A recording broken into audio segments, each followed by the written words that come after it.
মোহর, তুমি একদম ঠিক ডিসিশন নিয়েছো।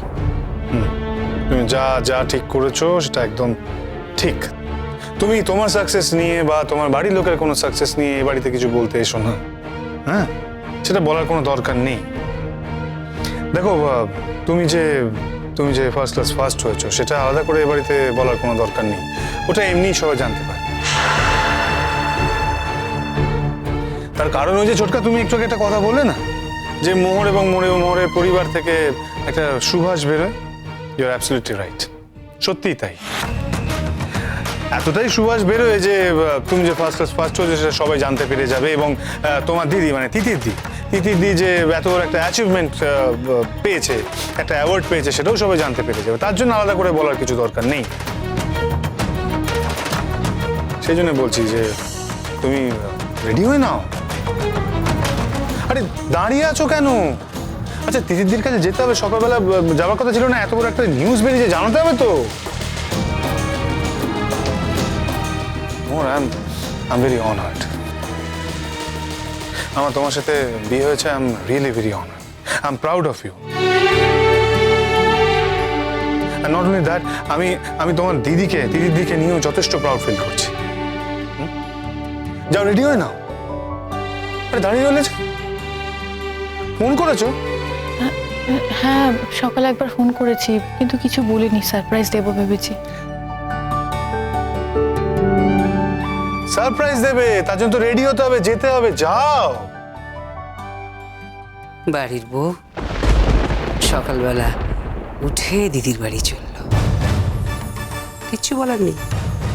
কি বলবো, যেভাবে এ বাড়ির সবাই প্রোটেক্ট করে আছে ওকে, আমি কিছু বলতে গেলেই তো ভিলেন হয়ে যাব, তাই না?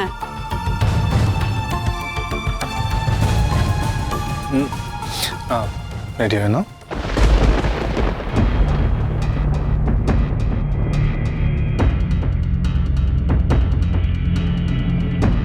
জেঠিমণি, এটা কোনো রুল নয় যে বাড়ির বউ সকালবেলা উঠে অন্য কোথাও যেতে পারবে না। তার যদি কোনো কাজ থাকে সেখানে যেতে পারবে না। হ্যাঁ, যেতে পারবে, যাবে। বই কি, কাজ থাকলে তাকে বেরোতে হবে। তাছাড়া ওর দিদি এমজ্জাগত অবস্থায়, ওর দিদি এখন একা। বোন হিসেবে তো ওর কর্তব্য যে দিদির পাশে গিয়ে দাঁড়ানো, সেটাও করছে। ওরা পিঠে বড় হয়েছে, একসাথে বড় হয়েছে। এত বড় একটা অ্যাচিভমেন্ট, আজকে যদি দিদির সঙ্গে কেউ থাকতো তাও তো ওর যাওয়া উচিত ছিল ওর দিদির কাছে, তাই ও যাচ্ছে। তাছাড়া একজনের সাফল্যে আরেকজনের তো আনন্দ হবে, এটাই তো স্বাভাবিক। একজনের দুঃখ হলে আরেকজন সেই দুঃখে ব্যথিত হবে, এটাও তো স্বাভাবিক। তাই আজকে ও যাচ্ছে। শুধু ও কেন, আমিও তো যেতে চাই, আমি ওই আনন্দে সামিল হতে চাই, তাই আমি যাব।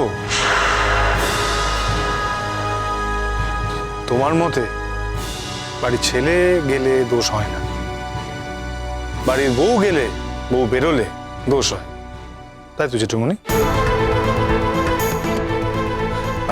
তুমি আমার মতটা পাল্টে ফেলো, অনেক হয়েছে। মোর, আরে তাড়াতাড়ি চলো, ফুল টুল সব নিতে হবে, মিষ্টি কিনতে হবে।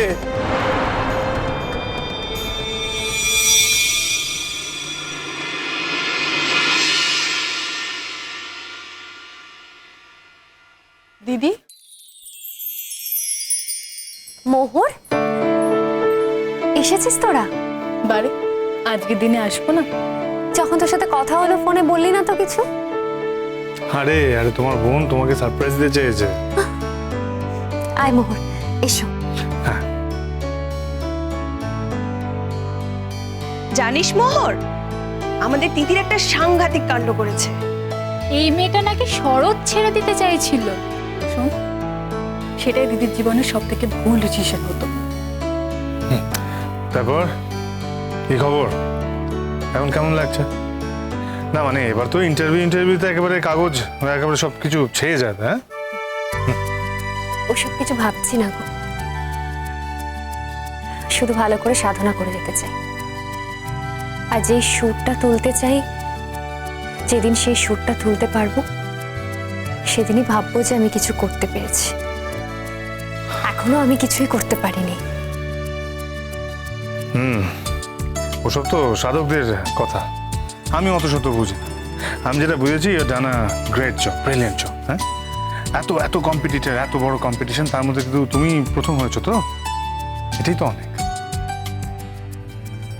আজ আমি ঈশানকে খুব মিস করছি শঙ্খ।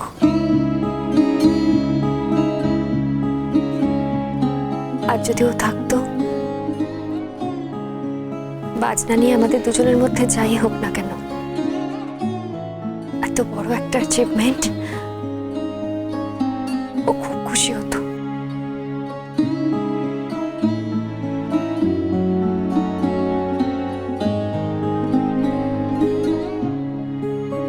শোন দিদি, একটা কথা বলছি, সত্যি কথা বলছি। আজকে যদি ঈশানদা থাকতো তাহলে তুই তো কনফারেন্সগুলোতে যেতে পারতি না, মানে ঈশানদা তোকে যেতে দিত না। আমি ঈশানদার প্রতি সমস্ত ভালোবাসা শ্রদ্ধা রেখে এই কথাটা বলতে বাধ্য হচ্ছি। প্লিজ প্লিজ তুই কিছু মনে করিস না। আমি জানি ঈশানদা তোর অবিচ্ছেদ্য অংশ। সব কথাতে তোর ঈশানদার কথা মনে পড়বে, সমস্ত ভালো মন্দ সুখে দুঃখে সব কথাতেই তুই চাইবে, সব কিছুতে চাইবে ঈশানদা তোর পাশে থাকুক। তবে একটা কথা ভেবে দেখ, তা না হলে আজকের দিনটা আসতো না, তুই আজকের দিনটা পেতি না। আমি তো এসব কিচ্ছু চাইনি রে মোহর। আমি শুধু শেষ দিন পর্যন্ত ওর সাথেই থাকতে চেয়েছিলাম। কিন্তু তোমার মধ্যে পোটেনশিয়াল আছে, এটা কখনো নষ্ট হতে দেওয়া উচিত না। এক্স্যাক্টলি, ঠিক কথা বলেছে। এটা কখনো নষ্ট দেওয়া উচিত নয়, আমরা তাই মনে করি। মোহর, তোরা এসেছিস, খুব ভালো হয়েছে। দেখ না, ওরা সবাই কত মিষ্টি নিয়ে এসেছে, আবার তোরাও। আচ্ছা ছাড়, এই ফুলগুলো বরং আমরা সাজিয়ে দিই, বুঝলি? চল। মোহর, তুই একটা কাজ কর না, তুই ওই মিষ্টিগুলো একটু সবাইকে দিয়ে দে না। আমি সবাইকে দিচ্ছি। আজকে কিন্তু কেউ মিষ্টি খায় না, মিষ্টি খাবো না এইসব বললে হবে না, বুঝেছো? না না, একেবারেই না। এত বড় অ্যাচিভমেন্ট, আর গুরুজি আসবেন একটু পরে। মা, ছি ছি, তা কি করে হয়? মানে গুরুজি কেন আসবেন? আমি নিজে যাবো ওনাকে প্রণাম করতে।